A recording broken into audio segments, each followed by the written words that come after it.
Good evening, Ron. Thank Hi. you very much for all three for seminars. Wonderful, thank you. My question is that you said that you had the blood of our Lord examined by the Israelis. That's correct. What was their determination of that? Okay. Now, we won't be able to take second questions. I'm sorry if you're on your second one, please just step out. I love you, but we're running out of time. Real quickly, okay. Dried blood is dead blood. Everybody knows that, all right? They can test the blood of the pharaohs, the mummies of the pharaohs, all right? There's certain things they can do. They cannot get a chromosome count by any method I'm familiar with, all right? Things keep changing. I don't profess to know everything. However, there's no way I know that you can get a chromosome count out of dead blood. You can get a DNA and some other things, but not a chromosome count, all right? That's done by living white blood cells. Now then, first of all, in this analysis, I took the blood into a laboratory in Israel. I asked one of the people I work with in antiquities, where is a good laboratory that does reliable work? And they said, such and such, such and such. I took it.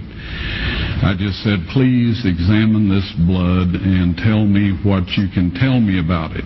All right? They said, well, look, we're going to reconstitute it. We're going to put it in normal saline and keep it at body temperature for 72 hours with gentle swirling. All right? That's their business. That's great. I said, now I want to be there when you check it out. They said, fine. So I was back.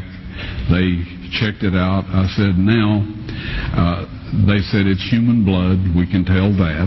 They did whatever tests they need to do.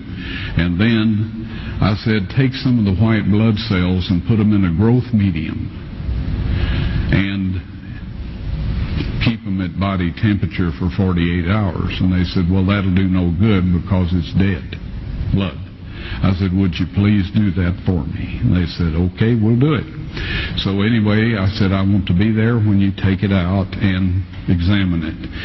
So I was back there. They took it out, examined it under a microscope, and the one technician called the other one over there, and then they called the boss over there, and they were talking Hebrew a mile a minute there for a little bit, and they looked at me and they said, Mr. Wyatt, this human blood only has 24 chromosomes in it. Everybody else has 46. You see, 23 from your mother, 23 from your father, 22 autosomes from your mother, 22 autosomes from your father. You get an X from your mother, you may get an X or a Y from your father, all right? This blood had 23 chromosomes from the mother's side, one Y chromosome only. You see, the child could not have developed if they hadn't had the autosomes from the mother. So all of his physical characteristics were determined by his mother's side of the family, her autosomes. His maleness was determined by this one Y that came from the source, not a human male. Then they said, this blood is alive. And then they said, whose blood is this?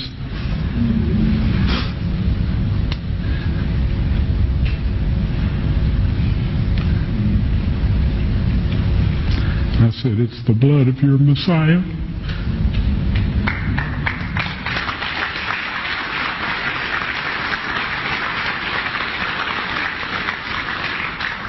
And I assure you, those men's lives have changed. You're welcome.